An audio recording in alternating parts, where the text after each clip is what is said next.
Listo, vamos a empezar con... Hoy tenían que traer sus trabajos, ¿no? Su tarea de reproducir los sermones que hemos tenido anoche, ayer, en la tarde, en la noche. Entonces, vamos a revisar eso, que cada uno haya traído su trabajo. Y si no lo tienen escrito, seguro que lo tienen apuntado en la mente, por lo menos. Entonces, pero yo les voy a preguntar, vamos a ver que hayamos realmente captado lo que se ha presentado, lo que se ha dicho. Entonces quisiera como ejemplo hacer un par de bosquejos. Uno, primeramente, algo muy sencillo, y después una explicación para que definitivamente quede en la mente de ustedes cómo elaborar el sermón, cómo debe estructurarse el sermón, y de esa manera pues hacer un trabajo eficiente. A ver, vamos a 2 Timoteo 3:16. Se puede ver, son letras muy pequeñas porque quiero que en una sola imagen, en una sola transparencia, salga todo el bosquejo, así ustedes tengan un cuadro completo de un bosquejo. ¿Listo? Lo que debe ser normalmente. Si ustedes ven al predicador que tiene un montón de hojas, ¿qué pasa? Dice, ¿cuándo terminará esto? ¿No? Pero si tiene una hoja, entonces hay varias ventajas. ¿Qué pasa si yo hago mis apuntes, mi bosquejo en una sola página?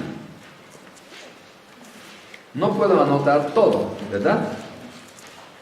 Pero siendo que he estudiado a conciencia en la elaboración del sermón, entonces, de hecho, tengo que dominar el tema, tengo que tenerlo bien claro en mi mente el tema. De modo que el bosquejo me sirva nada más para recordar las ideas grandes, para que no confunda, no me equivoque y diga así como he encontrado, he descubierto en las Escrituras. Eso me da la opción, ¿saben a qué? A que yo pueda hablar, ¿cómo? Espontáneamente. ¿Por qué? Todo sermón que ha sido memorizado, ¿cómo suena cuando es presentado? Como una recitación, ¿o no?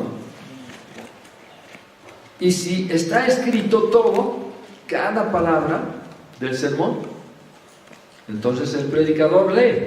¿Cómo suena un sermón leído? Como leído, nada más, ¿no? Y a veces el predicador, por los nervios y todas esas complicaciones del ser humano, no lee correctamente. Y uno dice, bueno, sería mejor que me pasen los apuntes y yo lo leería mejor, ¿o no? ¿Se dan cuenta?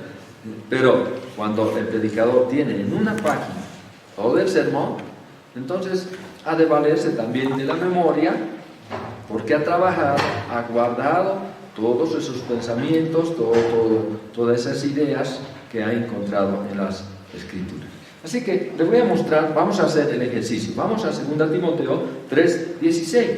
A ver, veamos en coro, ¿qué les parece? ¿Ya?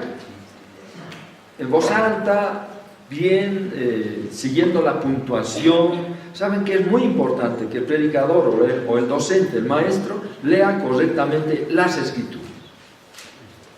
Es muy importante, porque una coma puede hacernos variar el pensamiento, ¿no? Una palabra que olvidemos leer puede afectar también el contenido del mensaje que tiene la porción. Entonces vamos, dice 2 Timoteo 3:16. Toda la Escritura es inspirada por Dios y útil para enseñar, para redarguir, para corregir, para instruir en justicia. El verso 17 más. A fin de que el hombre de Dios sea perfecto, enteramente preparado para toda buena obra.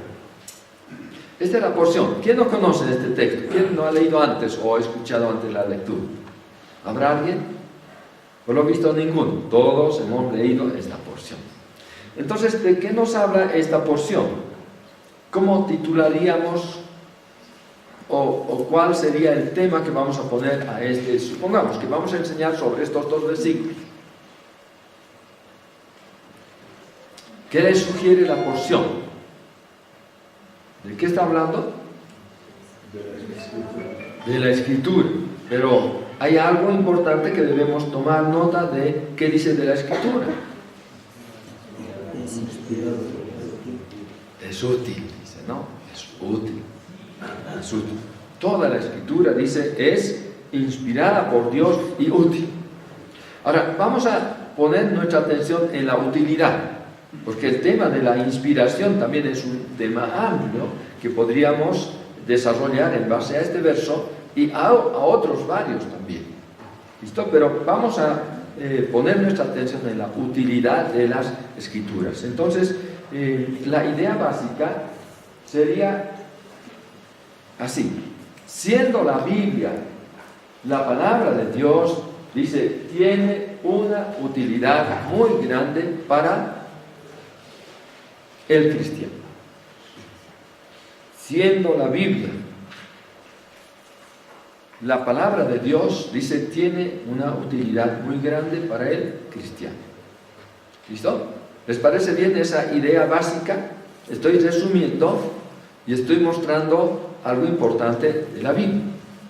Por ahí alguien dirá, pero ¿qué importancia tiene? ¿En qué consiste la importancia que dice tener? ¿Para qué es importante la Biblia? Entonces lanzamos una pregunta, que la llamamos pregunta unificadora. ¿Cuál es la pregunta? ¿Cuál es la utilidad de la Biblia? Fíjense un detalle. Ahí tenemos en la idea básica esta palabra. Ahí, ¿qué dice? Tiene una utilidad. Entonces, está hablando de la utilidad, de lo útil que es las Escrituras. Entonces, hay que subrayar esa palabra utilidad. Y si ustedes notan, en la pregunta unificadora, ¿qué? Ponemos esa palabra porque para nosotros es clave. Porque ¿de qué estamos hablando? De lo útil que es la Escritura. Entonces la pregunta dirá, ¿cuál es la utilidad de la Biblia? Fíjense, la pregunta no viene de otra cosa, no se origina en otra cosa, sino en la idea básica. ¿Listo? Luego, los puntos principales, dijimos que tienen que responder a la pregunta unificada. ¿Y de dónde sacó la respuesta? Bueno, todos están mirando, están copiando lo que dice, ¿no? Entonces yo quiero que me escuchen, ¿no? Porque quisiera que vean cómo vamos haciendo las cosas, cómo van haciendo. ¿Ya? ¿De dónde sacamos, les decía, el punto, las respuestas a la pregunta unificadora? Ahora, las respuestas son los puntos principales que va a tener nuestro sermón. ¿De acuerdo? Entonces, ¿qué dice la Biblia? Hay que mirar la Biblia. Pues de allí es que vamos a sacar los puntos principales. Dice, toda la Escritura es inspirada por Dios y útil. Y ahí tenemos una palabrita que es una preposición, ¿no? Una preposición. Esta preposición es el para, ¿no? Habla de propósito. Entonces, ¿útil para qué? ¿Qué encuentran ustedes? Para enseñar. ¿Para qué más es útil?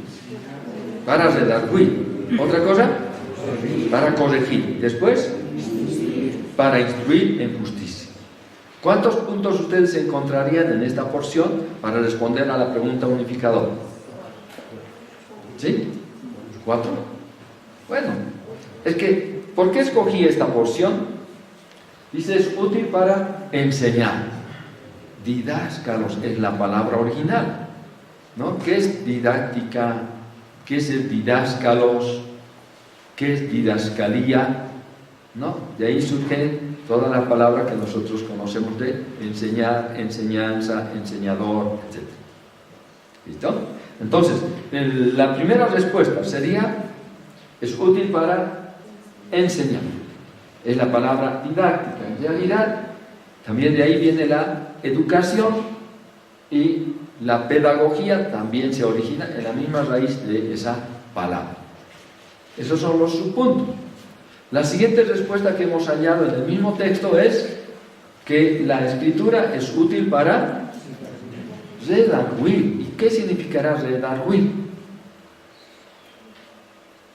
Significa rebatir el error, ¿no? Con la verdad rebatimos el error. O sea, respondemos a las falsas enseñanzas, a las falsas ideas de las personas con la verdad para rebatir el error. O también se podría decir para presentar argumentos a favor de la verdad o con la verdad, de modo que la persona quede convencida de su error. ¿De acuerdo? En el mismo texto hallamos, miren, es que este parece un sermón así ya hecho, ¿no? ¿Qué estamos haciendo? Nosotros reconociendo nada más. En otros casos es un poco más complejo, pero empezamos siempre con lo sencillo, con lo que conocemos y con lo que se puede conocer y salta a la vista. En este caso salta a la vista las respuestas a la pregunta que hicimos. La siguiente utilidad de las escrituras es que, dice, es útil para corregir. ¿Qué significa corregir? Hay que estudiar la palabra y entonces nos ha de dar como resultado que corregir es corrección propiamente, es lo que está equivocado, lo que está mal, ¿no? Hay que volverlo bien. Da la idea de una persona que se ha salido del camino.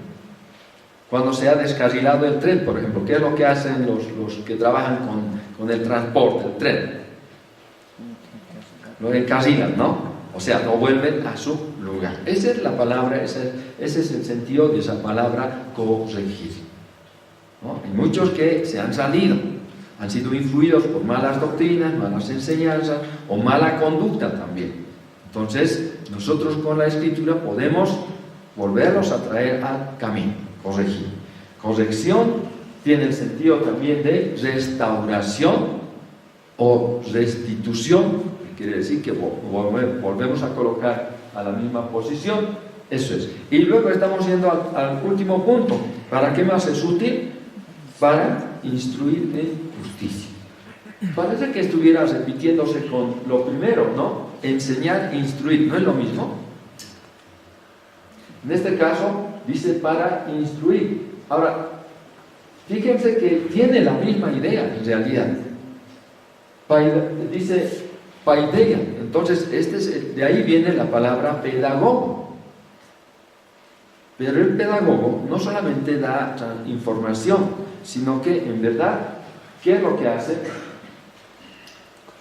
También corrige, disciplina, ¿ya? Instruye, o sea, como que fuese un paso mucho más completo que el anterior. Y para todo esto, dice, es útil las escrituras. Además está la palabra educación. Y la educación realmente involucra todo este proceso. Así que supongamos que ya hemos terminado de explicar, de exponer esos puntos, ¿o no? Ya hemos expuesto, hemos desarrollado nuestro tema. Fíjense, el sermón está dividido, dijimos, ¿en cuántas partes? ¿Cuáles son esas tres? Introducción. ¿Cuál sería la introducción en este caso? No hemos hecho una introducción. En la introducción está nada más que esa IB es la idea básica y la pregunta unificadora, nada más, porque no nos da tiempo, estamos sobre la marcha, porque vamos a luego trabajar con más práctica. Entonces, la segunda parte, o sea, que es la presentación o desarrollo, ¿qué es lo que contiene principalmente? Los puntos principales o las divisiones. Estos puntos principales o divisiones responden a la pregunta unificadora, ¿o no? Responden a la pregunta unificadora. Sea que esté escrita la pregunta o simplemente hayamos provocado eso en nuestros oyentes, entonces está presente. Siempre debería, la idea básica, provocar esa pregunta en nuestros oyentes, para que la respuesta sea más, mejor recibida, atendida por los demás. ¿Qué es lo que le falta? ¿Qué parte le falta al sermón? ¿Qué parte le falta? La conclusión, que es la tercera parte. ¿Y la conclusión? ¿Qué hay en la conclusión? ¿Qué cosas? Un breve resumen, una aplicación final y un llamado a una acción. Entonces, vamos a la conclusión. Ahí está la conclusión. ¿Qué debe contener la conclusión? Un breve resumen. ¿Y qué dirían del resumen? ¿Cómo harían el resumen? Podríamos decir, así que la palabra de Dios tiene tanta importancia y utilidad para el creyente, tanto para el siervo de Dios, para la ama de casa, para el maestro de escuela dominical, para los profesores de horas felices, en fin, para la vida del cristiano tiene utilidad, ¿no? Y consiste en que es útil para enseñar, para redarguir, para corregir, para instruir en justicia. Hemos hecho un resumen breve, nada más. No hemos vuelto a explicar cada uno de esos puntos. ¿Listo? Y la aplicación final, ¿cómo sería la aplicación en este caso? ¿Cómo? Llamado a la acción. ¿Hermano? Llamado a la acción. El llamado a la acción viene después de la aplicación final. O sea, la aplicación final es que tenemos que poner, hemos dicho, ¿sobre qué? ¿Sobre quién? La enseñanza. Sobre el corazón y la conciencia de nuestros oyentes. Ya hemos alimentado su cerebro, ya le hemos dado la información. Ahora, ¿qué tiene que hacer con eso? Se tiene que aplicar. Es como que el doctor, ¿qué hace? El doctor, bueno, le ausculta, le oye el corazón, si tiene pulmones igual, y todas esas cosas, y después le da la receta. Listo, ¿con eso ya se sana el enfermo? No, adquiere o tal vez él mismo le regala un frasco de medicina. Le dice, usted va a tomar así, así, a tal hora, todas esas cosas. Antes, después de la comida, o todas las instrucciones del caso. ¿Qué hace el enfermo? Tiene que seguir al pie de la letra las instrucciones del médico y aplicar, ¿no?, la medicina a su cuerpo. ¿De acuerdo? Entonces, esto es lo que hacemos con la aplicación. Estamos poniendo la palabra encima de la conciencia, del corazón de nuestros oyentes. Aplicación final. Y luego, un llamado a la acción. ¿A qué acción le podríamos llamar a nuestros oyentes después de desarrollar este tema? A ver, vamos a escuchar a este grupo y después a este otro. Hermana, sí. ¿Qué dice? ¿A qué acción llamaríamos a nuestros oyentes después de haber desarrollado este tema sobre segunda a Timoteo 3, 16 y 17? Que utilicen la palabra. A profundizar en la palabra. A profundizar, ¿qué significa eso, hermano? A investigar. A conocer más las escrituras, ¿no? ¿Sí? ¿Qué decías, Carlos? A estudiar la palabra de Dios. En este otro grupo, ¿qué dice? ¿A qué acción nos llamaríamos a nuestros oyentes?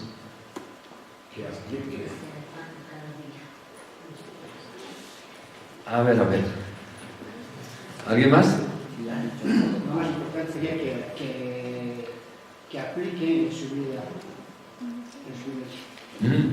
O sea, que conozcan más. Entonces, tal vez podíamos sugerirles un plan de lectura, de estudio de la palabra. Podíamos animarles a memorizar también las escrituras, porciones de las escrituras. ¿Qué más? Luego ¿qué es importante hacer con las escrituras? Aparte de conocer, aplicar. ¿Qué significa aplicar? Vivirla, ¿no? Hacerla parte de nuestro diario vivir.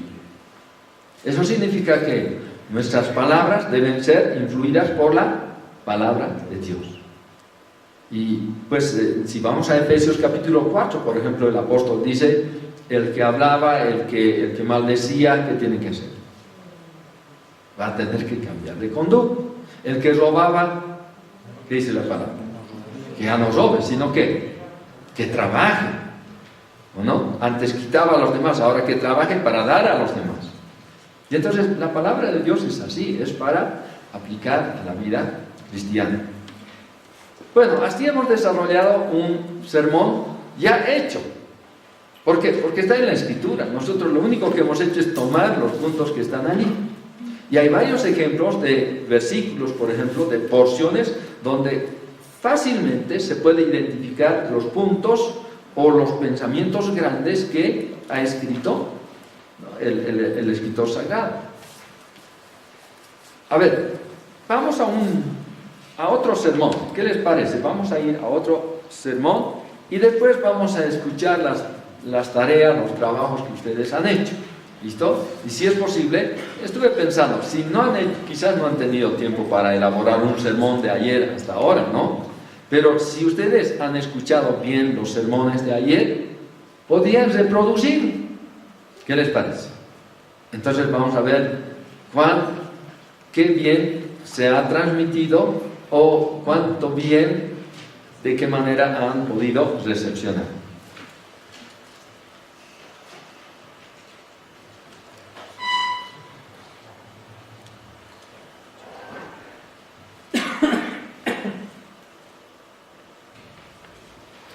Ahora sí, vamos a otra porción de la Escritura y vamos a ver cómo se elabora y van a poder ver ustedes cada parte, cada elemento que hemos presentado el día de ayer.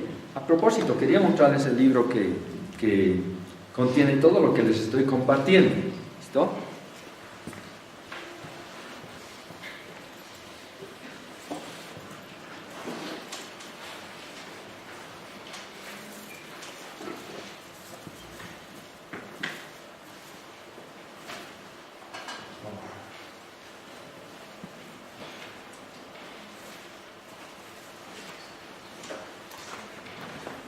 Este es el texto exponiendo la palabra. Entonces, este es un manual. Es un manual, dice, para los que quieren predicar. Entonces, aquí le muestra paso a paso cómo se va elaborando los sermones. ¿De acuerdo? Exponiendo la palabra. Lo que les estoy compartiendo está en el libro, aunque no precisamente todas las cosas. Entonces, tenemos la porción bíblica. ¿Dónde está?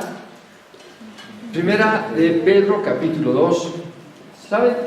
Una cosa que hago en los bosquejos en papel es que yo los pinto o los subrayo la porción bíblica con rojo. También los puntos principales con rojo. ¿Por qué? Como el semáforo, por ejemplo, si ustedes están conduciendo y hay el semáforo, tienen que respetar el semáforo, ¿no? Si está en luz roja, ¿qué hago? Me detengo. ¿Listo? Entonces, para poder hacer la presentación del sermón y llegamos a un punto principal, tenemos que mirar que esté escrito.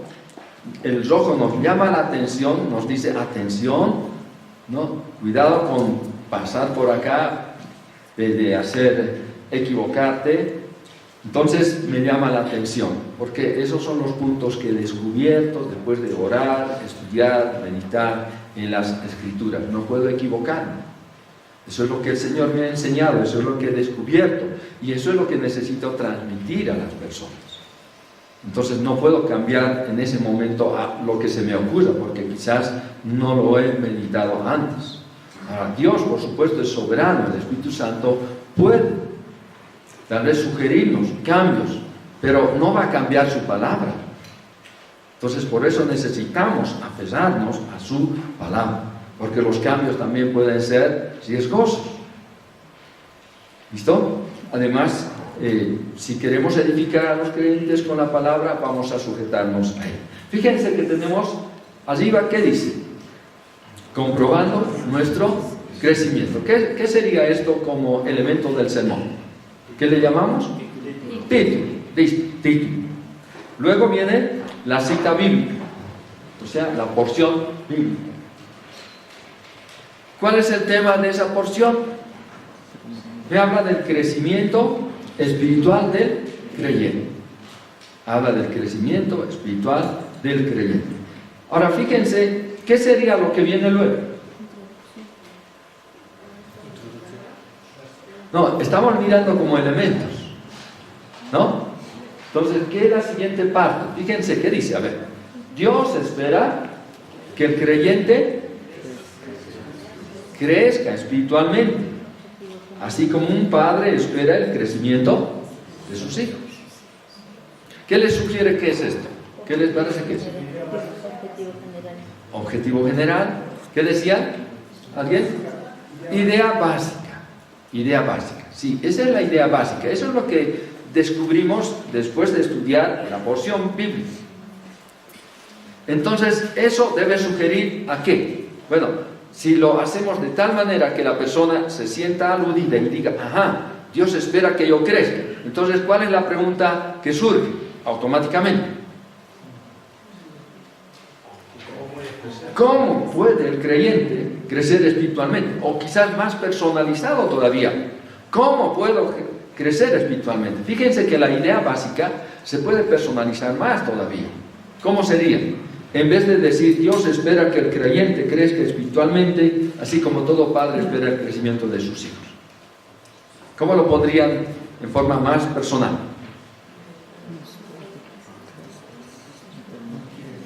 Hermanos, hermanas, Dios quiere que ustedes, o quizás más personal todavía, hermano, hermana, Dios quiere que tú crezcas. Así como tu padre esperaba que cuando eras bebé, crecieras. ¿No? Entonces, ¿qué viene luego? La pregunta unificadora. ¿Cómo sería la pregunta? ¿Cómo puede? Así, el cómo siempre habla de manera, de forma, de la metodología, digamos. Igual que el Señor provocó la pregunta en Nicodemo, ¿recuerdan ustedes? Le dio una idea básica formidable que le motivó a Nicodemo a decir algo. No se quedó callado mirando al Señor, ¿o no? El Señor le dijo, ¿sabes, Nicodemo? Porque Nicodemo tenía un discurso tremendo que presentarle al Señor. ¿Recuerdan ustedes lo que le dijo? Maestro, sabemos que tú has venido del cielo, porque, etcétera, etcétera. Quería como convencerle al Señor que había venido de Dios, ¿no? Él sabía eso. Pero le dice, ¿sabes, Nicodemo? Como que le dice, para un momento. Si no naces de nuevo, no puedes ver el reino de Dios. ¿Qué hace Nicodemo? Dice, ¿cómo? ¿Cómo puede hacerse esto? Entonces, esa es la reacción que debemos provocar, o debe nuestro sermón, nuestra idea básica, provocar en nuestro oyente. ¿Cómo puede el creyente crecer espiritualmente? Si nosotros personalizamos más la idea básica, entonces la persona dirá, ¿cómo puedo crecer? ¿O no? Esa sería la mejor pregunta que podría hacer nuestro oyente. ¿Cómo puedo crecer? Hermano, díganos, ¿cómo podemos crecer? ¿Cómo puedo yo crecer? Yo quiero crecer. Por supuesto que la idea básica y quizás alguna ilustración u otras palabras más podrían todavía motivar más al oyente a hacer esa pregunta. Entonces, ahí viene la pregunta, ¿cómo puede el creyente crecer espiritualmente? ¿Cómo puedo yo crecer espiritualmente? Todo esto, ¿qué es? ¿Qué parte del sermón es? Es la introducción, bien lo han dicho. ¿Listo? Todo esto es la primera parte del sermón. El título, el tema, la idea básica, la porción bíblica, la pregunta unificadora, todo eso corresponde a la primera parte, que es la introducción del sermón. Hasta aquí me gustaría saber si está claro para ustedes todo esto, no está trayendo confusión, porque a veces en esta materia yo explico 1, 2, 3, 4, 5 veces y todavía hay algunos que dicen, ¿y cómo es esto? ¿No? Pero no quisiera que suceda en este grupo, yo sé que no es... Hermano, muchas veces, no se puede colocar el título o definir el tema del pasaje, a no ser que en la Biblia esté explícito que ese pasaje trata ese tema. O, por ejemplo, hacer toda esta parte, si no se hace el estudio previo, ¿no? O sea, del cuerpo, y al final se puede ir armando. ¿Qué sugiere usted? O sea, al comienzo dar todas estas partes de la introducción, o después del estudio poder ir dando... Bien, el hermano ya ha dado un paso adelante, ¿no? Saben, hermanos, este no es el orden de la preparación. No, nada más que les estoy mostrando que las partes del sermón, los elementos. ¿Cuál es el procedimiento, por ejemplo, que se debe hacer normalmente? ¿Dónde empezamos? ¿Dónde empezamos a armar el sermón?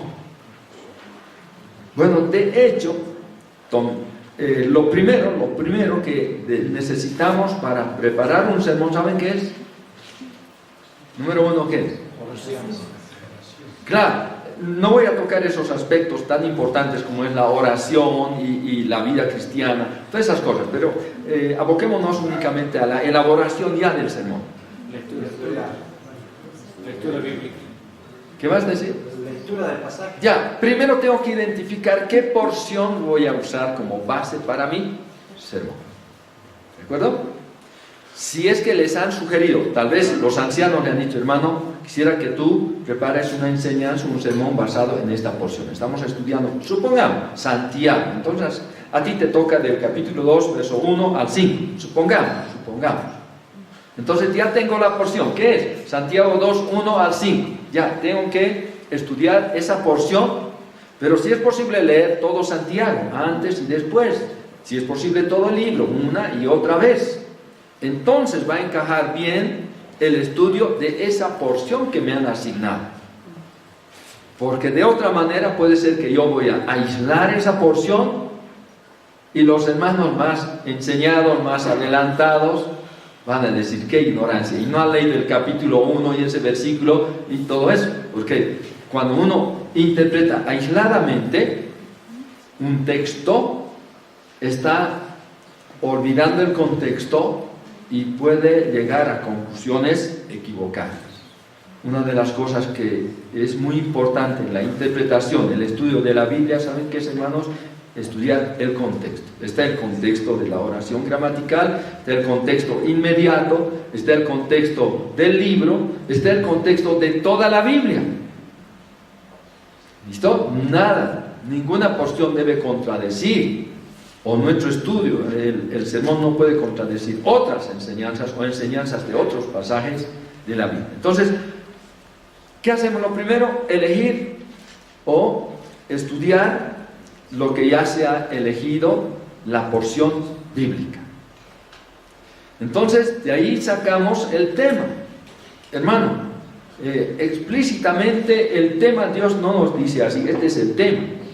Pero tenemos una herramienta que les he indicado ayer, cómo descubrimos un tema. ¿Qué se hace? Se hace una preguntita simple y sencilla. En respuesta a eso está el tema. ¿Qué es la pregunta esa? ¿De qué habla?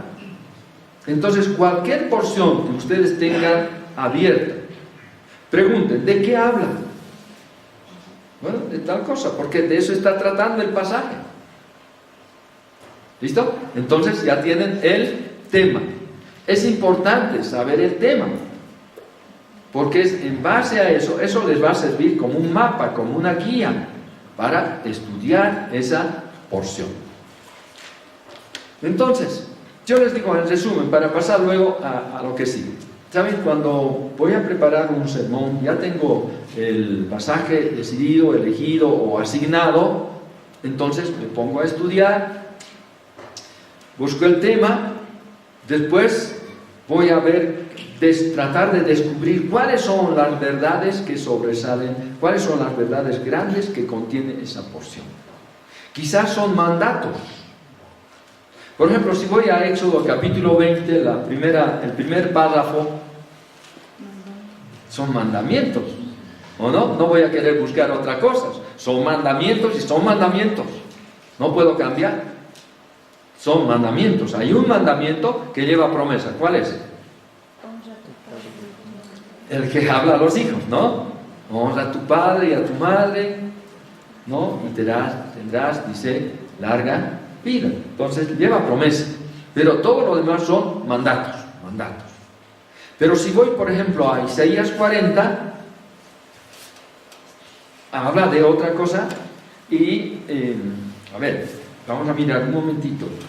Y vamos a ver que en ese capítulo, el mismo título sugiere el contenido, pero en realidad en el versículo 1 del capítulo 40 ya nos da el tema.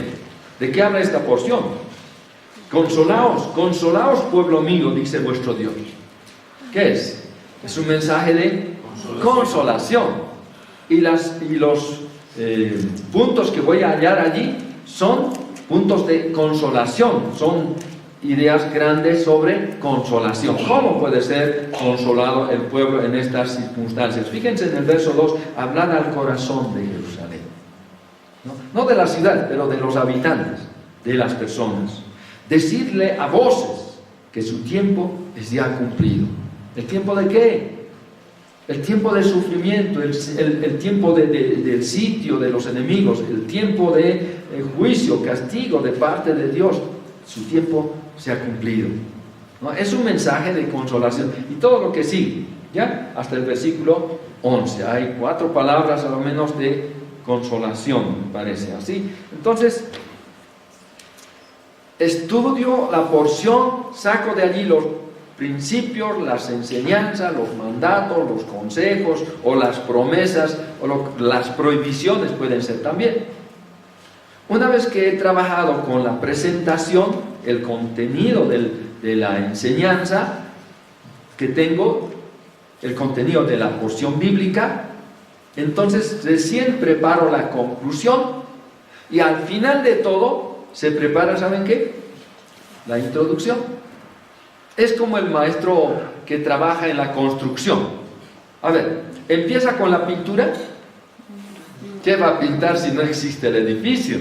¿No? Imagínense, estaría pintando en el sueño, también en sus sueños.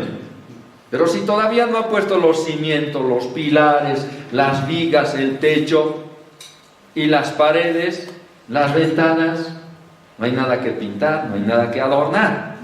Entonces, la conclusión después de la presentación y la introducción al final todavía. Recuerden, la introducción es como ya pintar el edificio. Quiere decir que ya está construido, acabado completamente. Entonces ya vamos a ver qué color cae mejor, ¿no? Si es dormitorio, si es sala, si es comedor. Seguro que el color puede ser incluso diferente. Listo, entonces ya hemos trabajado con la introducción. Vamos a la siguiente parte. El título es ese. A ver, le ponemos una flechita, ¿no? Al título se puede ubicar, sí. Luego la porción bíblica, ¿de acuerdo?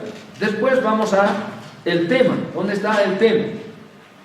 Ese es el tema. Luego, otro elemento es la idea básica. Ahí está la idea básica. Después, esa es la idea básica, porque está entre corchetes, ¿verdad? Y luego la pregunta unificadora. Entonces, ¿está claro esto? Ya, no hay dónde equivocarse, dirá alguien. Es mejor que nadie se equivoque. ¿Pasamos?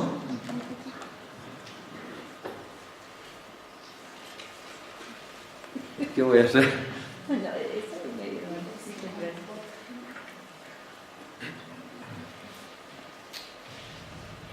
Listo. Entonces, pasemos a lo siguiente. A ver, seguimos con la porción.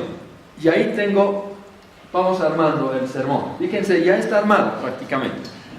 Ahora, ¿qué cosas contiene? Está tan menudo que no lo veo, entonces ustedes sí que lo ven.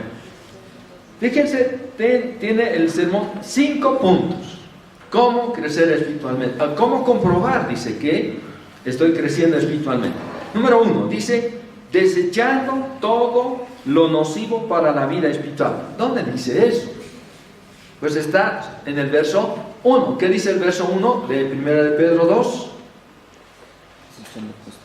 Usa la misma palabra, ¿o no? Desechando pues toda malicia, engaño, etcétera, etcétera, ¿o no? Tenemos que desechar. Presenta entonces la idea de quitarse la ropa sucia. Y entonces nos da una lista de cosas que debemos desechar. ¿Y cuáles cosas habría que desechar? Por lo menos 5 cosas. 1, toda malicia, todo engaño, toda hipocresía, toda envidia, toda detracción. ¿Qué es detracción? Es denigrar a las personas, hablar mal de otras personas. Ahí están los textos. No estamos sacando de otras partes, es directamente de lo que dice el texto bíblico. Claro, se cita a Santiago, porque también él menciona. Y pues desechar. ¿Cómo desechar? Supongamos el oyente dice, uy, yo estoy lleno de todas esas cosas. O sea que mi ropa, como que mi ropa está sucia. ¿Qué hago? ¿Cómo despojarte de todo eso? Es fácil, uno se saca la ropa y la tira a la lavadora, digamos, ¿Está pasando algo? ¿Está desconectado? Ay, ya. Lo siento mucho. Eso es lo que le faltaba. Listo, por algo le pusieron eso, ¿no? Que no se desprenda. Entonces, en el caso espiritual, no se trata de despojarse de algo físico,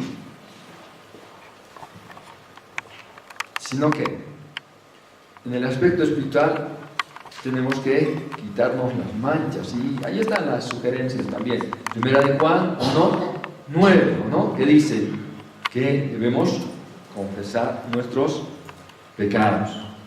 Sí. Proverbios habla de confesar también. El que confiesa y aparta, y se aparta de su pecado, alcanzará misericordia. Está otro punto, en el verso 2. ¿Qué dice en el versículo 2? Desear. Dice, ¿no? Como niños recién nacidos, la leche espiritual no adulterada. Entonces hay que desear. ¿Qué hay que desear? ¿Qué representa la leche espiritual? A la palabra de Dios, no adulterada, no contaminada, no afectada por las ideas, los pensamientos del hombre, sino en toda su pureza, la palabra de Dios.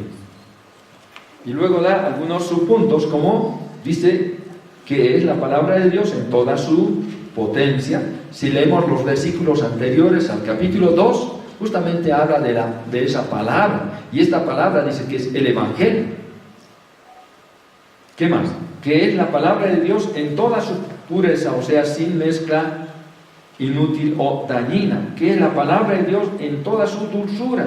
Porque dice, si habéis gustado la benignidad del Señor, ¿o no? Que ese mensaje es dulce, nos habla de lo delicioso que es tener comunión, contacto, relación con Dios. Y el tercer punto dice, acercándose a la persona de Jesucristo. Verso 4, ¿alguien puede leer? El verso 4, ¿cómo dice? Acercándoos a Él, piedra viva, desechada ciertamente por los hombres, mas para Dios escogida y preciosa. Acercándoos a Él. ¿Qué persona alejada de Dios puede crecer? ¿Qué creyente que anda a una cuadra del Señor va a crecer espiritualmente? ¿No? Tenemos que acercarnos a Él, tenemos que andar en relación íntima con el Señor. Y ahí hay algunos subpuntos. Dice, ¿por qué? Él es piedra viva, no es una piedra inanimada, inerte, no es una piedra, ¿no?, fría por ahí, no, es la piedra viva. Y hay una cita, de ahí procede lo que Pedro está diciendo aquí, es lo que el Señor también ya se había mencionado en Mateo capítulo 16, porque Él es piedra desechada, claro, ¿Qué hizo el pueblo? A lo suyo vino, los suyos no le recibieron, lo desecharon los hombres. Pero dice que para Dios es la piedra principal. ¿Qué más? Porque Él es piedra escogida y preciosa para Dios y para nosotros. Porque Él es la piedra de tropiezo para los incrédulos, pero salva a los creyentes. Salva o condena. O sea que Cristo es la piedra de toque. Los incrédulos tropiezan y se pierden. Los creyentes, ¿qué pasa? Tropiezan y son, ¿cómo dice? Si uno tropieza, cae, entonces se quebranta, ¿no? Pero si la piedra cae sobre uno, ¿no? Entonces, fíjense, la misma acción. Si uno tropieza, cae ahí en la piedra, y entonces ha de separar su quebranto para poder realmente nacer de nuevo. Pero si la piedra cae sobre uno, ya es perdición para siempre. Y eso pasa con el inconverso. 4. Promoviendo la edificación de toda la iglesia. ¿Por qué? Porque en el verso 5 dice, a ver, ¿cómo dice el verso 5? Hermanos, por favor. Una traducción viviente lo veo. A ver. Y ustedes son las piedras vivas con las cuales Dios edifica su templo espiritual. Además son sacerdotes santos. Por la mediación de Jesucristo, ustedes ofrecen sacrificios espirituales que agradan a Dios. Muy bien, gracias hermano. A ver, lo vamos a mirar aquí en la versión inspirada. Perdón hermano.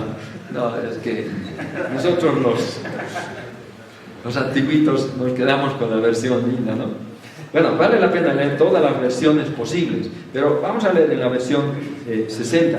Acercándoos a él, piedra viva, desechar el verso 5, ¿no? Vosotros también como piedras vivas, ¿saben qué dice ahí? Sed edificados como casa espiritual. Fíjense que ya no se trata de algo individual, sino grupal. Es que yo no me edifico solito, sino voy a resultar gigante ahí en la iglesia. Imagínense que sobresalgo como un obelisco. Y nada raro que los hermanos me confundan con Dios y entonces se inclinen a mí, ¿o no? Y eso es lo que muchas iglesias están buscando, por si acaso, ¿no? Aquí felizmente no hay apóstoles, profetas, ¿no? Sí, estamos entre hermanos nomás. Sí, pero lo principal es que el Señor está en medio nuestro. Algunas iglesias se están poniendo otros atractivos que no sean el Señor. Ahora, fíjense, les decía que habla en sentido plural. No es que yo me edifico, yo solo me edifico. Mi edificación, mi crecimiento, también va a la par de la congregación. Y si veo que algunos están fríos, alejados del Señor, ¿qué tengo que hacer? Tengo que procurar su crecimiento espiritual. ¿Listo, hermanos? Entonces, el afán no se trata de yo ser un gigante en la iglesia.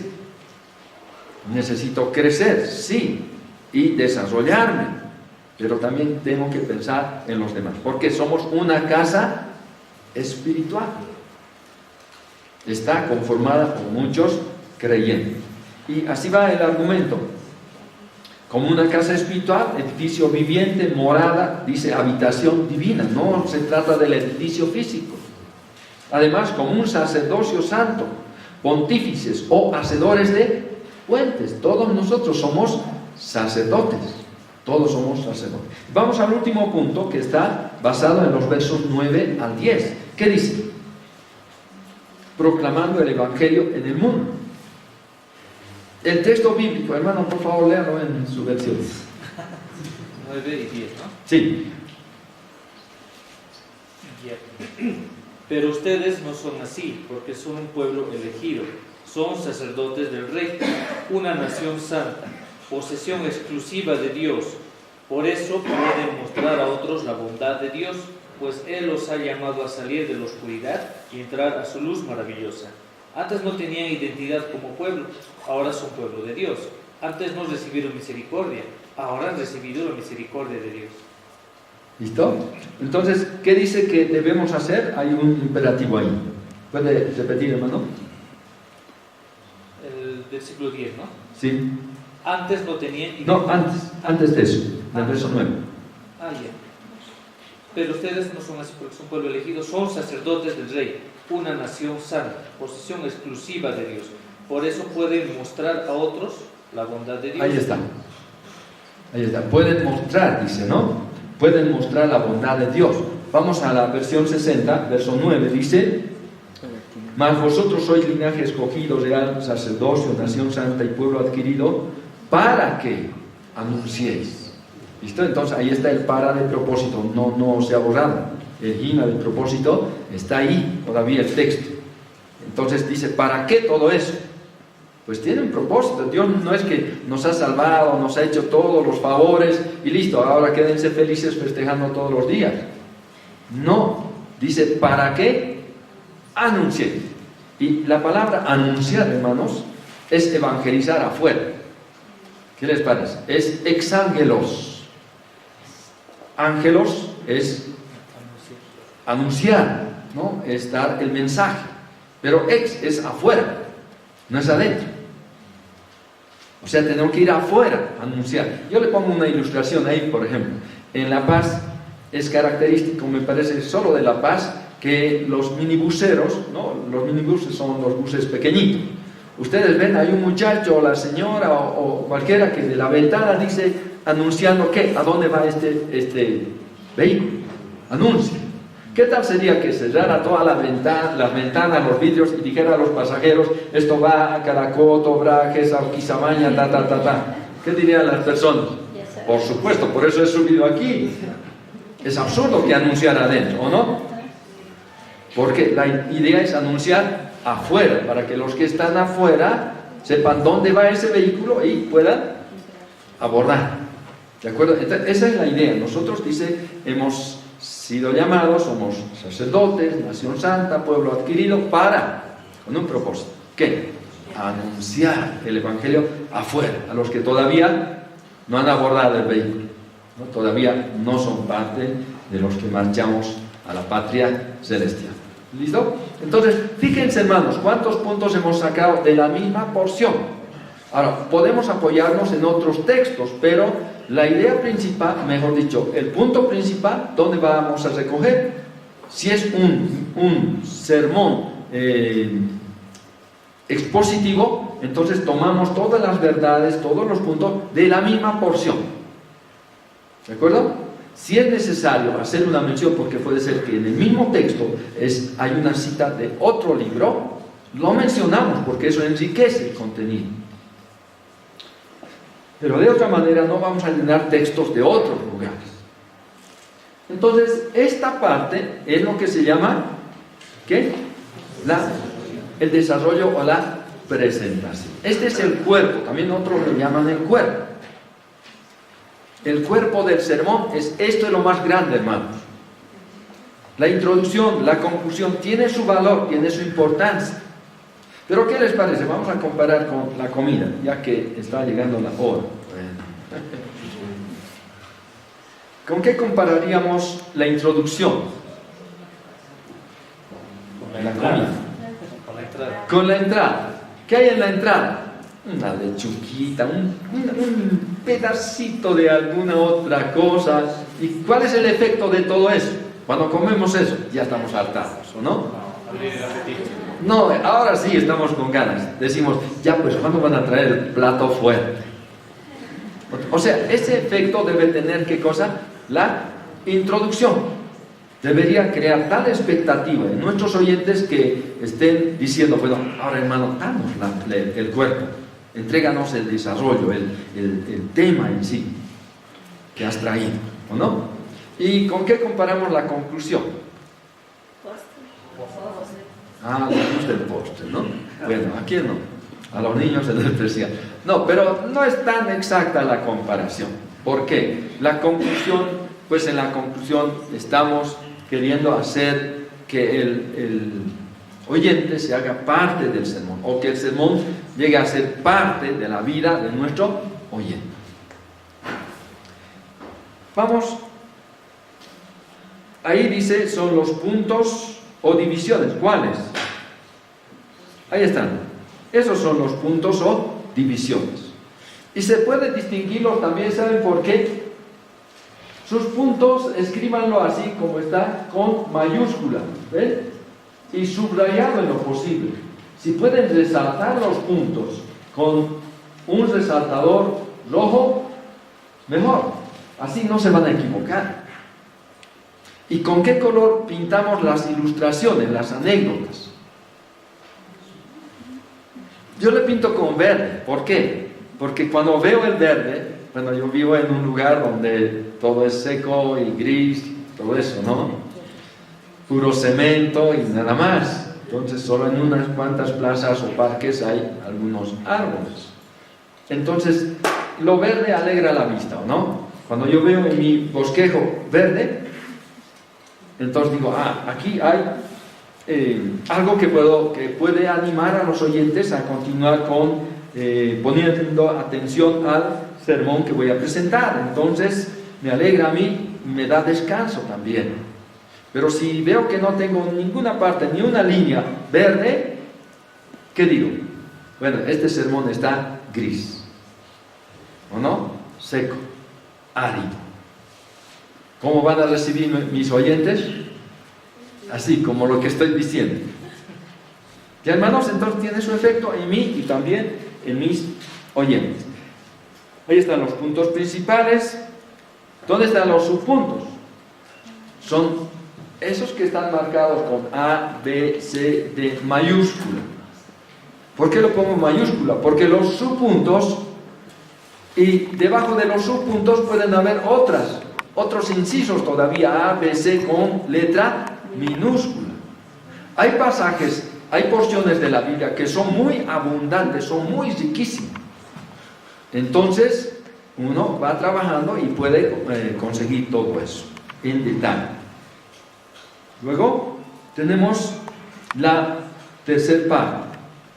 Entonces, ¿cómo termino el sermón? Digo lo siguiente: quizás usted progresó y creció según este mundo con dedicación, sacrificio y esfuerzo propio, ¿no? Supongamos que ya tiene una casa, tiene una profesión, tiene un auto, tiene su esposa, tiene sus hijos, ya tiene todo.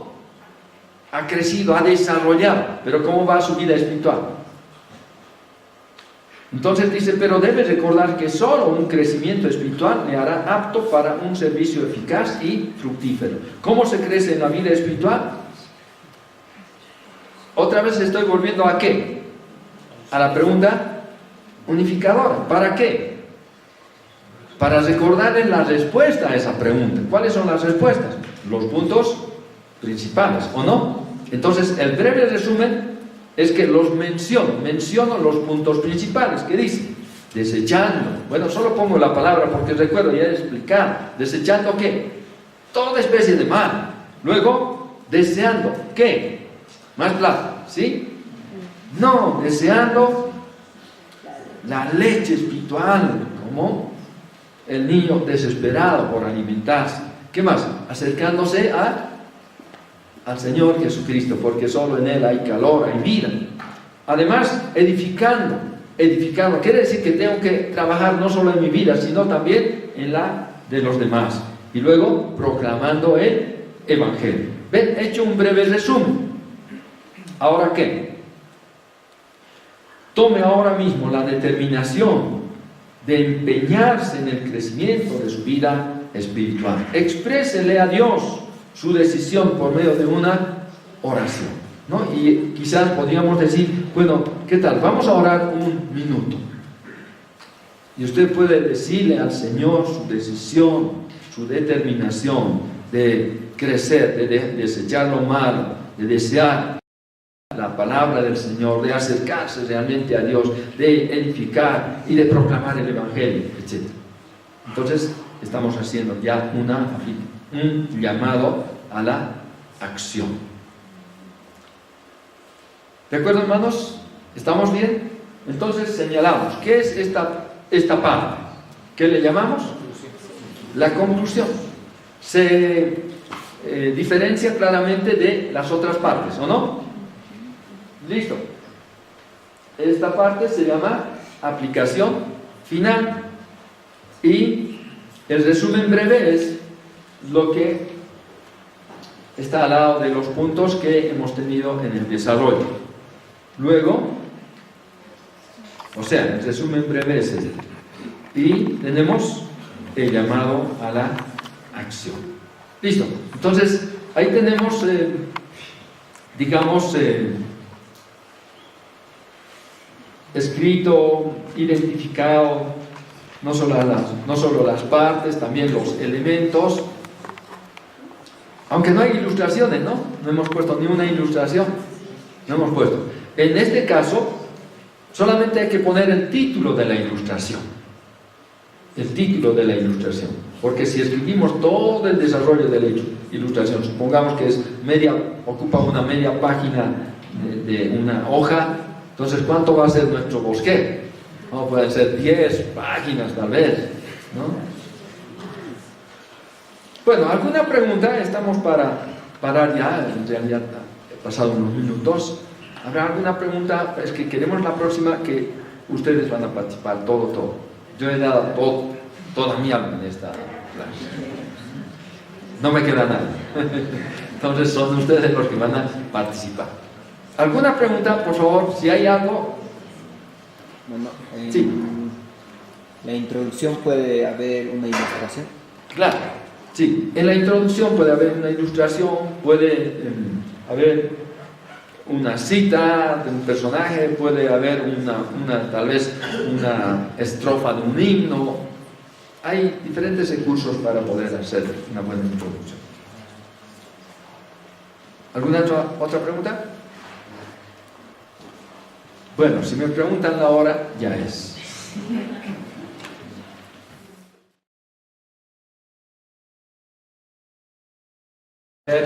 Poner un poco más en práctica esta habilidad, digamos, de poder reconocer las partes, los elementos, la elaboración del sermón.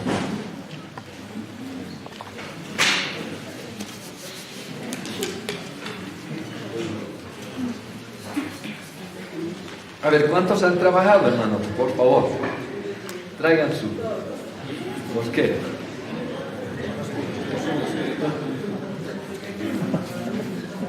No son los más espirituales los que han trabajado, son los más diligentes, nada más.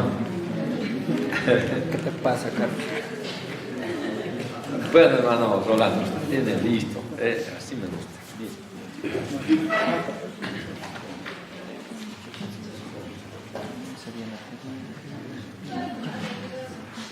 A ver, ¿qué les parece esto? Dice, sermón evangelístico. Ajá. Los frutos de la cruz. Tema la persona del Salvador. Objetivo evangelización. Objetivo específico evangelístico. Introducción habla de los frutos. La presentación o desarrollo dice 7 señales, 7 testigos y 7 declaraciones. 7 señales. 1. La transformación del agua, la sanidad del hijo del noble, la sanidad del paralítico, alimentación de los 5,000, caminata sobre el agua, el ciego del nacimiento y señal de la resurrección. Eso sobre las señales. Testigos: Juan, Natanael, los samaritanos, Pedro, el ciego, Marta y Tomás. Las declaraciones. El pan, es decir, Jesús dijo: yo soy el pan, soy la luz, yo soy la puerta, yo soy el pastor, yo soy la resurrección, yo soy el camino, yo soy la vid verdadera. Bien, elementos del sermón, dice, una porción de la Biblia del libro de Juan. 2, tema, la palabra del Salvador. Título, los frutos de la cruz. Idea básica, el anuncio del Señor Jesús en el Antiguo Testamento. Pregunta unificadora.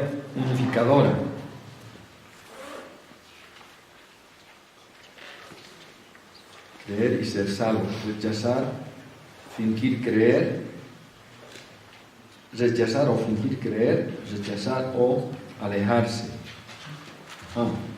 ¿Qué más? ¿En qué grupo te encuentras? División o puntos de apoyo, señales, testigos, declaraciones. Ilustración, imágenes. ¿Cómo qué imágenes? No dice. Aplicación. ¿En qué grupo te encuentras luego de haber conocido al Señor Jesús? O haber escuchado de Él. ¿Cómo les parece este bosquejo? ¿Reproduce todo lo que se ha compartido en el día de ayer? Este es el primer tema, ¿o no? Parece que el título no está adecuado, hermano. Ajá, ¿qué sería el título? ¿Cómo saber si verdaderamente Jesús es el Hijo de Dios? La persona del Salvador. A ver. Está bien, porque el tema, el título, bueno, el lema de la conferencia, como los frutos de la cruz, lo que me pertenece, digamos, ¿no? O lo que yo tenía que exponer sobre los frutos de la cruz. En cambio, el hermano Daniel, su tema era el triunfo de la cruz, Y entonces, de ese tema general vienen unos subtemas. ¿Qué es lo que presentó ayer el hermano? La primera noche. ¿Recuerdan?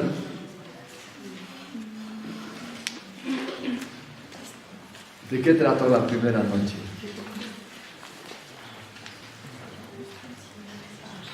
No van a buscar fotografías del celular.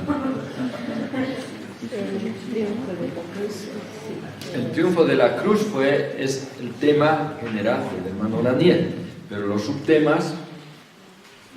Triunfo sobre Satanás, sobre el mundo.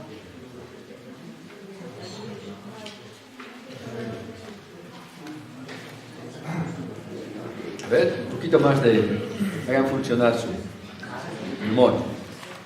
El triunfo sobre el mundo, sobre el pecado, sobre Satanás. Ah, eso es. O sea, tenía ¿cuántos puntos? 3. El triunfo sobre Satanás, el mundo y el pecado.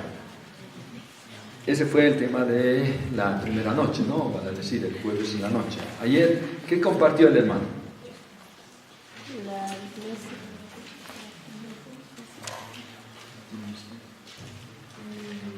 Habló también sobre el triunfo de la cruz. Pero ¿cuál fue su tema, digamos, para ese mensaje?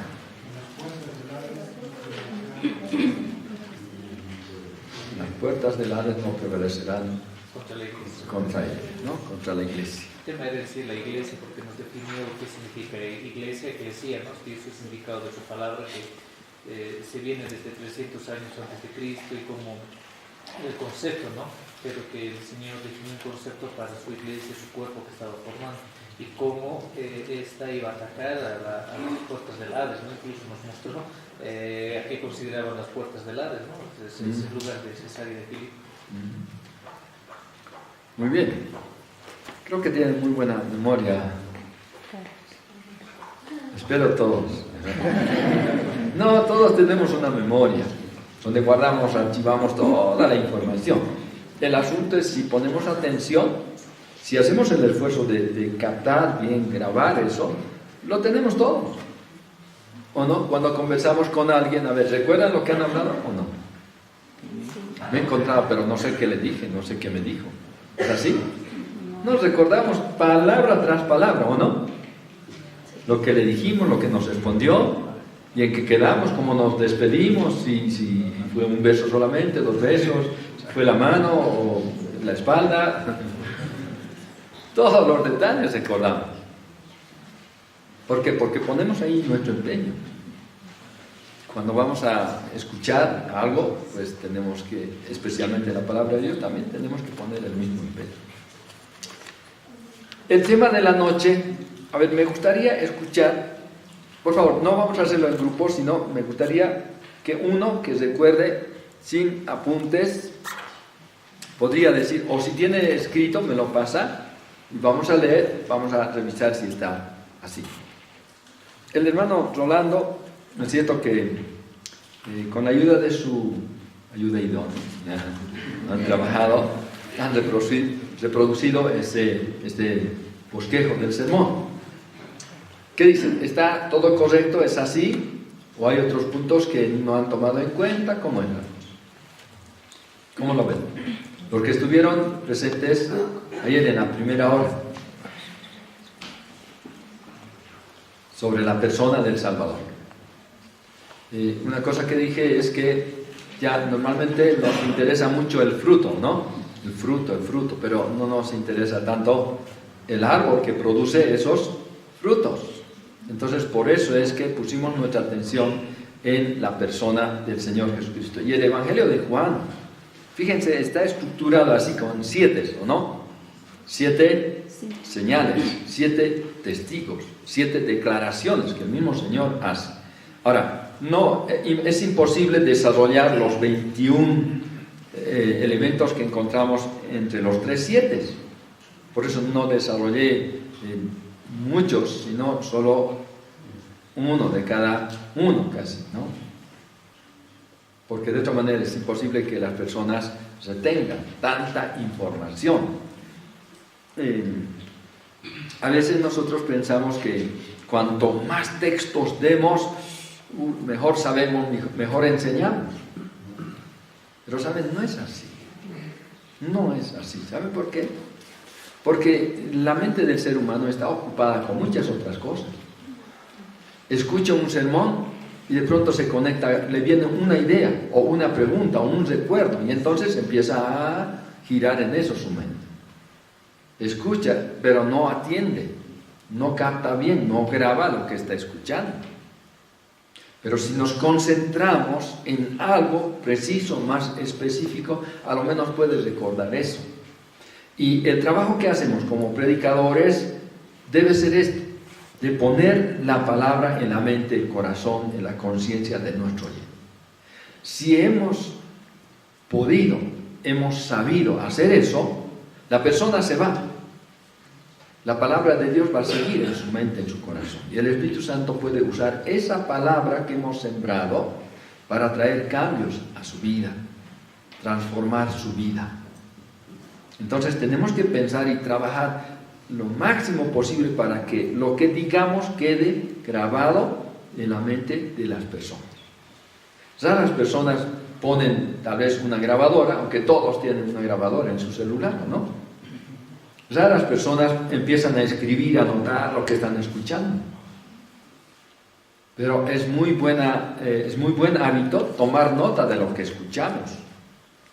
Ya hay un hermano misionero, realmente para mí es de fortaleza, de ánimo, ¿sabe? Porque cuando estamos cerca, si hay alguna reunión especial y yo voy a compartir la palabra, él está sentado ahí delante. Yo digo, ¿por qué? Eso es para apoyarme a mí, ¿no? Él toma nota de todo y él puede reproducir. El otro día me encuentro con un hermano en Montero que estando conversando me trae un cuaderno viejito ya descolorido y me dice, hermano, mire a ver esto, es de septiembre del año 83. Mire el sermón que usted recuerda lo que ha dicho. Yo le dije, claro, fidelidad de rutina y fidelidad de crisis. Hablé sobre la fidelidad, el año 83. El hermano había anotado todo. Y sabe, me dice, ¿por qué anotaba yo? Me dice, ¿por qué? Bueno, cuando usted visitaba allá, dice, el hermano dice, ¿dónde está? Nosotros no teníamos diccionarios, comentarios y todas esas facilidades que ahora uno lo tiene en el celular, ¿no? Van a su Word y entonces ahí tienen comentarios. Yo tengo incluso el Nuevo Testamento en griego y bueno, puedo acudir a veces rápidamente, no recuerdo la palabra precisa, y entonces lo puedo ubicar. Tenemos tremendas ayudas. Aquí en la computadora tengo por lo menos unos 2000 títulos de libros, ¿ya? Entonces no los voy a leer todos porque... Entonces el hermano dice, ¿qué hacíamos nosotros? Eso nos enriquecía y entonces había que anotar, era la única manera, anotar. En esa época conseguir una grabadora no era de todos. Ahora cualquiera que tiene un celular tiene también grabadora, tiene libros, tiene... Lo único que le falta, ¿saben qué? Es una ducha, ¿o no? Tiene todo. Entonces es una gran ayuda. Pero anotar, todavía no ha reemplazado el celular, no ha reemplazado todavía, ¿no? El hábito de tomar nota, apuntes, es bueno, hermanos, es buenísimo, porque eso nos ayuda a nosotros, nos da ideas. Yo escucho con atención los sermones de otros predicadores, porque no importa si es grande o pequeño, no estoy hablando de estatura, ¿no? Pero me es muy útil porque me da luces. Aprendo de otros, sí, hasta de sus errores aprendo. Entonces vale la pena poner la máxima atención. Estamos para servir al Señor, queremos hacerlo de la mejor manera. Él mismo nos dice: procura con diligencia presentarte a Dios aprobado, como obrero que no tiene de qué avergonzarse, que usa bien, correctamente la palabra de verdad. Entonces, para eso estamos. ¿Y cómo vamos con la hora? Tenemos unos minutos. A ver, de una vez, por favor, despierten, entréguense a la tarea. ¿Quién me comparte? ¿Quién ha hecho por lo menos un bosquejo mental del sermón de anoche?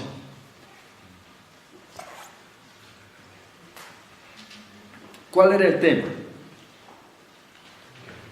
La redención. La redención. A ver, ¿qué pueden decir sobre la redención que han escuchado? Como tres temático. Hermano, otra vez, por favor, no le escucho. El título sería temático y el objetivo sería evangelización. Ajá. Es temático. Así es, ¿qué dicen? A ver, podemos discutir un poquito, ¿no? Antes de aceptarlo 100%. ¿Hay alguien que dice que fue otro el estilo o el tipo de sermón? Evangelístico. A ver, estamos entre temático, evangelístico, ¿qué más?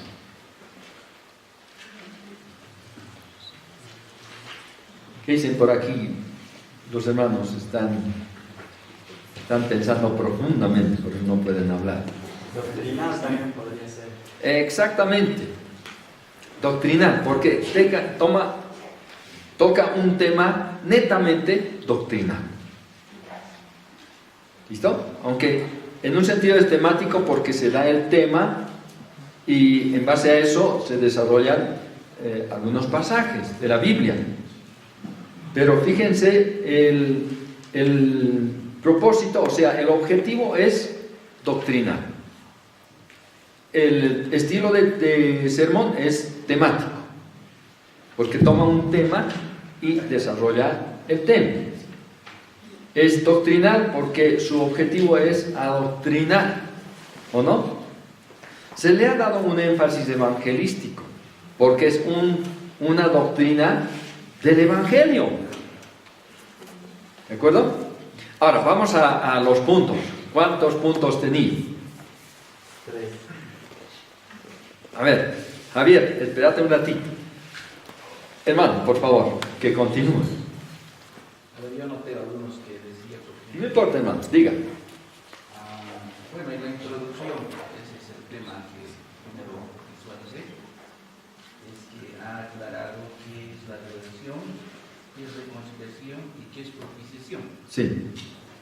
Eso es como una parte introductoria. En la parte de la presentación y desarrollo han incidido en lo que es la redención como parte del tema. Bien. El tema del otro es, el segundo sería, Dios pagó el precio del rescate de la esclavitud. El otro sería, la redención tiene un límite de tiempo. Ya. El tercero, la redención es un acto de liberación o de libertad. Bien. Ajá. Listo, está bien lo que el hermano ha captado, eso es lo que le ha impresionado. Saben que estoy dando clases de homilética en La Paz. Y entonces es interesante. Bueno, ya en la práctica, un estudiante viene adelante y comparte su sermón. Entonces, a la clase pregunto, ¿cuántos puntos tenía?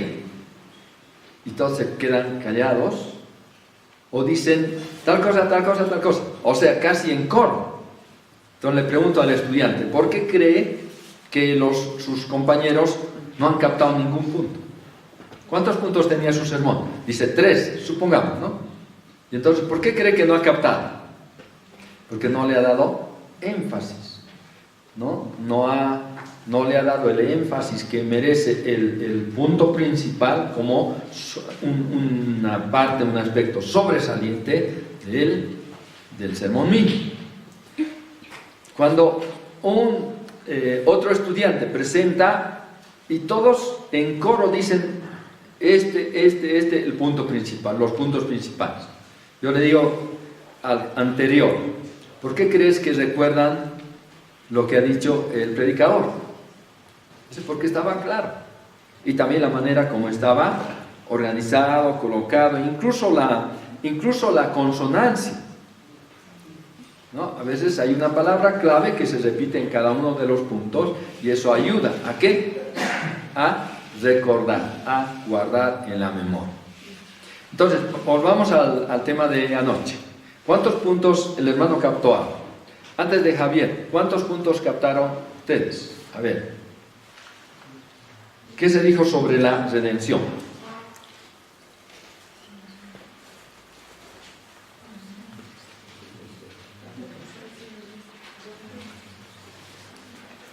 ¿Qué dice Carlos?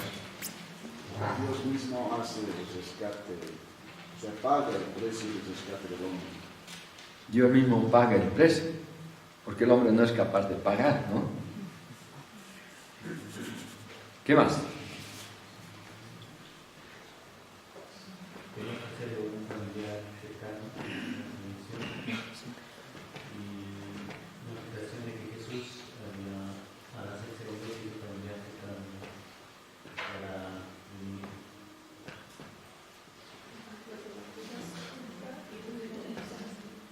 Hermano, ¿lo puedes repetir? Yo no he escuchado muy claro.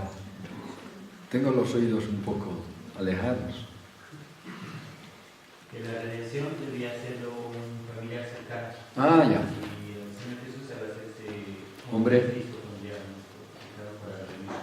se hizo nuestro pariente, como decir, ¿no?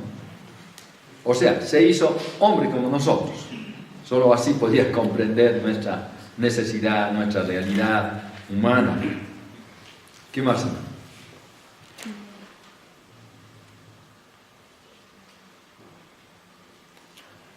Bueno, siendo que la hora corre y no nos espera, a ver, Javier, compártenos lo que has captado. Tenía 3 puntos principales. El primero es la esclavitud, al cual están sujetos todos los hombres, porque ¿quién no peca? Luego, en el segundo punto, el pago del precio del rescate, según 1 de Pedro 1:18, el alto precio de ese rescate.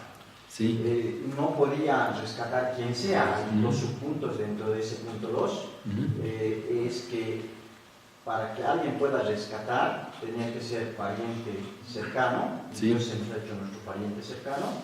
Y el segundo tenía que el precio era alto, tenía que tener la capacidad para poder pagar. El tercer punto grande, mayor, tiene que ver con que tenía que estar deseoso de poder rescatar a la persona. Dentro de ese tercer punto grande hay 3 subpuntos que son básicamente agorazo y pisagorazo y lutro, la explicación de más a profundidad de esa palabra rescate. Eso es lo que... y bueno, como aplicación final, no sé, tal vez más al final. Ya, ¿qué dicen? ¿Están de acuerdo? ¿Les ha recordado algunas cosas? Sí. ¿Qué dicen? Pero aquí, nada más no tengan pena de participar, háganlo por favor, para bien de los demás hermanos también. Pedro, ¿qué está diciendo? ¿Qué está pensando? ¿Qué quería decir?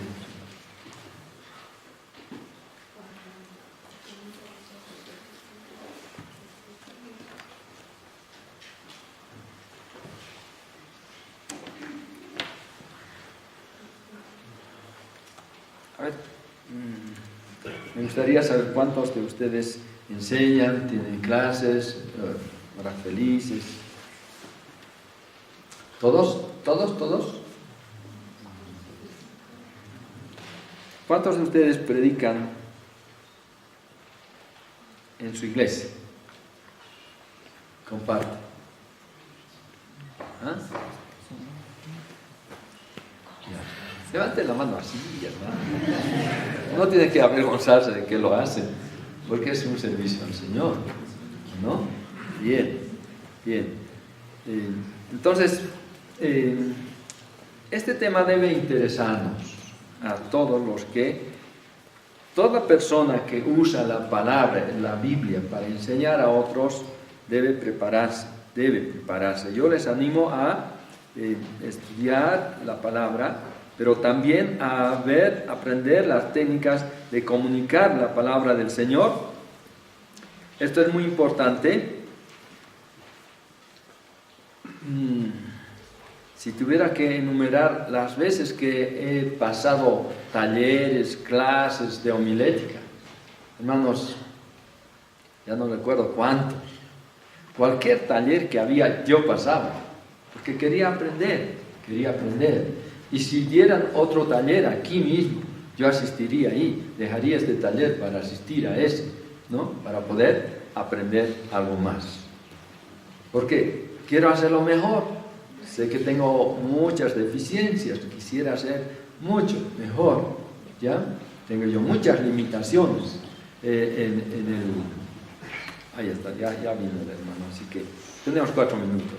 En el prólogo del libro, exponiendo, yo digo que me caracterizaba una timidez única, no podía hablar, ya cuando estaba una persona, cuando me ponía delante de un grupo, pues yo no tenía palabras, se me iba todo lo que había estudiado, todo lo que había trabajado, pensado, investigado. Entonces era un desastre para mí.